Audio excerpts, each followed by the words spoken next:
Palestinians with family in Canada have been trying to escape the war in Gaza. In January, the Canadian government promised to help, saying that it would issue up to 1,000 temporary visas for Palestinians with family here. 3 months since that announcement, not a single person has been evacuated under this program.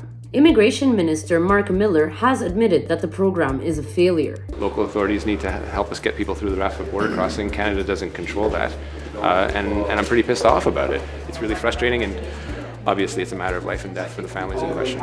And for some of those Canadians, it's already too late. Marcus Karashuli and his mother Sausan applied to get 2 family members out of Gaza through this program. Her brother, 67-year-old Ismail Karashuli, and her niece, 25-year-old Lina Karashuli. But 2 months after they filed their applications, Ismail died in northern Gaza. No functioning hospitals remain standing in the area to determine the exact cause of death. His family says he starved to death, struggling to find something to eat and waiting to hear news from the Canadian government on his application. And at the end of it all, it's like it's all for nothing. He just passed from something that's so preventable. Meher Al-Ankar is another Canadian who applied to get his family out through this program, his sister Hannah and her children. But Hannah and her 17-year-old son, Amr, were killed only 8 days after the application was filed. Meher says a grenade exploded near the house where they were sheltering in Khan Yunis. But Hannah's other 2 children, Zaina and Adam Abu Ajwa, survived. And they're still waiting to hear news about their application so they can join their uncle in London, Ontario. Me and my brother suffered a long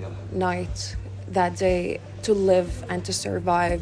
We lived almost 10 hours of horror. Meher Al-Ankar says he feels he and his family have been abandoned by the Canadian government. The process or the whole system is not helping you out. The government says it's doing all it can, but that essentially Israeli and Egyptian officials are the ones who decide who gets out. We reached out to Immigration, Refugees and Citizenship Canada for an update on these applications, and they told us that 986 applications had been accepted into processing.